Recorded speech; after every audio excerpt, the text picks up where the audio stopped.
He's making fun of what I have on because I had to come straight from work tonight. So this is what we normally cook in. So I'm gonna get you for that. I want to take it. Yeah. Just want to take a second and thank John because I'm not really a storyteller. Really, I'm a loudmouth. And Dale, who I've known forever, told a great story, and he's my neighbor. And John and Piper, a wonderful thing with the tool library. I'm so glad you guys are in the neighborhood. And Ramon, I've known from my housing days. As John said, I spent many, many years as Director of Communications and Policy for the Baltimore City Department of Housing and Community Development, working first under Dan Henson, who was transformative in really turning around public housing in Baltimore City. Let's give him a round of applause. Please, please. And then Pat Payne, and then Jay Brody, and more people. But my last service was under our current Housing Commissioner, Paul Graziano, who is the longest-serving Housing Commissioner in the history of Baltimore, who I think is doing great work here in the city as well. So thanks for everybody for being here. I feel like I'm among friends tonight. My story is a simple one. I grew up here in Baltimore, the youngest of 17 children. Don't make that sound. Everybody always. 9 girls, 8 boys, 1 mother, 1 father. That's important. 1 mama, 1 daddy, 15 college graduates. That ain't bad. That ain't bad. But I grew up in a structure where it was old school. You know, the father ran the house, the mother ran the house, but the daddy had the last say. There's a line in the movie, My Big Fat Greek Wedding, where she says, the man is the head of the house, but the woman is the neck. And that's really how it was in my house. My father was big man on campus. What he said goes. My mother was one of those people who didn't touch you. It was, wait till your father comes home. And my father drove a tractor-trailer, 18-wheeler, for 49 years for the same company. He was a teamster, Local 557 on Urban Avenue. But he came home every night. He wanted dinner. He wanted things in order. And again, he was a Southerner. My parents are from Charleston, South Carolina. So it's a very matriarchal, patriarchal structure in those houses growing up. And my father ran the house, he thought. But we would sit there, and he was a man who came home every night. Well, with 17 kids, of course he came home every night. And not just for us. But we couldn't even eat until my dad got in the house. And I didn't understand that then. People don't have communal meals anymore. My father was the breadwinner. You hardly hear that word anymore. And so we couldn't eat the bread till he got in. So we'd be sitting at the table, you know, salivating and wringing our hands, but we could not eat one morsel of food until my dad got in. And that's where it was. That's how it was. Nobody took a TV tray and went upstairs or checked their emails and ate at the laptop. And we ate at the table, and you didn't eat before your dad came home. Now, we didn't always have a whole lot of food. 17 kids growing up, they were lean times. Like, it'd be very clear. I grew up in a part of Southwest Baltimore called Mill Hill. And it's the part of Baltimore where all the Irish immigrants settled and poor blacks. And everybody had 14, 15, 16, 17, 18, 19, 20 kids. Next door was the Mulligans. They had 20. Across the street, the McCormicks, 15. Across the street, I mean, there was, but if you didn't have at least 15 kids, your husband wasn't coming home at night. But it was a community where everybody's kids was everybody's business. And we're so far away from that now. We talk about it all the time, but we don't always put it into practice. You know, if Miss Robinson said, do something, you did it. It wasn't no sass. I'm not doing that. You ain't my mother. There was none of that. There was none of that. And everybody knew everybody, and everybody cared about everybody. Even to the grocery store, there was a Jewish man on the corner named Mr. Max. And a lot of you people who are not over 50 won't know that when you didn't have money, you could go to the store, and Mr. Max would put it on the book. So my mother would send me to the store to get produce or a half a loaf of bread or a quarter pound of cheese or whatever she needed. And I'd say, Mr. Max, my mother said, could you put it on the book? And it wasn't a thing that you were embarrassed about. It was a neighbor looking out for another neighbor because he could. Not because he had to, but because he could and he cared.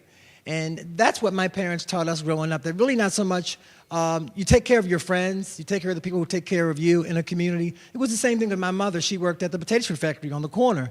And she would come home in the middle of the day to check on her kids because we were hell raisers. So she came home at the middle of her shift to make sure that her house wasn't being torn up by her kids. And it was what she did. And she taught us, you know, from this age up to be self-sufficient, to get a job, to work, to be hard, not to be hard, but to be caring about other people. And pretty much saying that your network is your net worth at the end of the day. It's not about who knows you, it's not about who you know, it's about who knows you. So if my father drove a truck and sometimes things fell off the truck, you know what I mean? So we would have a little something every now and then that fell off the truck. And my mother would allow that every now and then, but she was a good Catholic woman. 17 children didn't tell you that, yeah. She was a good Catholic woman who understood. But on Sundays, my father would go down to a part of West Baltimore where all the Jewish synagogues were, and there was a bakery there called Stone's Bakery. And he knew that my mother and father had all these kids, and they couldn't afford to feed them. So at 3 o'clock on Sunday, we'd get in the car. My father had a station wagon. We'd drive over to Stone's Bakery, and he would clear out the case and give us all the buns. We were eating things we couldn't even pronounce, strudels, and I didn't know what a strudel was, or a bagel, or anything. It was just strange pastry for us, but it tasted good. Kugel, coddies. I didn't know what a coddy was. But he would clean the case, and it was those types of relationships, I say, that kept us fortified. And again, like I said, my mother, my father always liked to say that she never worked, but she had 17 children. She stayed home. And he said to her, you can't get a job until Kevin goes into the first grade. So when I went into the first grade in 1965, my mother got her first job. Like she hadn't had a job, staying home raising 17 kids. And cooking, my mother, again, like I said, was a Southern woman, so she cooked my father's breakfast in the morning before he left. She packed his lunch that he could take with him, and when he came home, dinner was ready. We didn't have Pampers. She did the diapers. Pampers had not been invented. We didn't have Lunchables or Snackables. My mother packed a lunch. And she knew the importance of education because my father dropped out in the 4th grade. He was son of a sharecropper to pick cotton in South Carolina. My mother only went to the 8th grade. But they knew the value of education to their kids. They said it's the great leveler. It's the only thing that really is going to pull you up and out of poverty. And we understood that at a really, really young age to get that education. And I didn't understand then. My mother would say to us, you have to be twice as smarter than your white counterparts. Twice as smart. I didn't understand it. Why do I have to be twice as smart as a white person? But it was the time. And you really had to excel. You had to put yourself forward. And I got to say that of the 15 of us that graduated from college, 13 of us went there on scholarship. My parents didn't have any money to send us to college. They said, go to school, be smart, don't be dumb. Sit up front, listen. And that's pretty much what we did. Sit up front, listen to the teacher. And if you came in with a B, my mother was at the school and saying, are you having a problem with the teacher? It was never, it was never that. I also wanted to talk about the core. At the end of the day, there was a core in place in that community where everybody cared about everybody and cared about what everybody's path was. My mother, but since I was the last one going into college, wanted something different from me. Of course, I wanted to go to Morgan or Coppin, but she decided she was going to send me to the whitest school she could send me to. So she sent me to a small college in Green Spring Valley called Villa Julie College.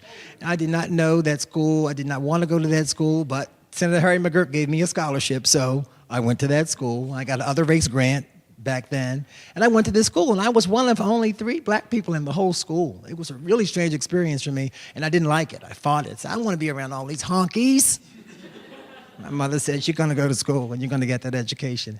And I think about that now, and why she thought that was important for me to go to, because my brothers had gone to Morgan, or my brother graduated from Coppin. She thought I was going to be sitting in the student union playing spades and playing cards with my friends and not really focus. But what she did was, by sending me to this white college, was put me in a place where I had to test my own mettle, for lack of a better word. It would have been easy, because I was a brilliant kid, I got to say. Good looking and smart. But in that arena, she felt I would be challenged academically and pushed me in that way. Growing up, again, my brothers and sisters, we were always competitive. There is such a thing as sibling rivalry. You want to be just as smart, if not smarter, than your brothers and sisters. I have 9 sisters, and the oldest one just turned 81 on June 6th, and she still thinks she's the boss of me.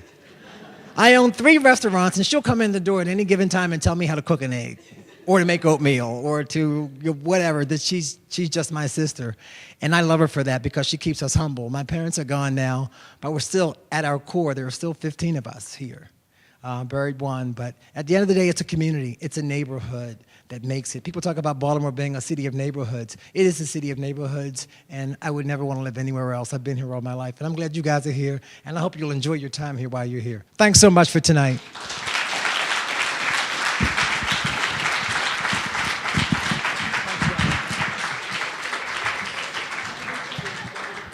Thank you. Just as you move out, one more round of applause for everybody, please. And a round of applause from us back to you. You were great listeners. You made it a complete package. Thank you.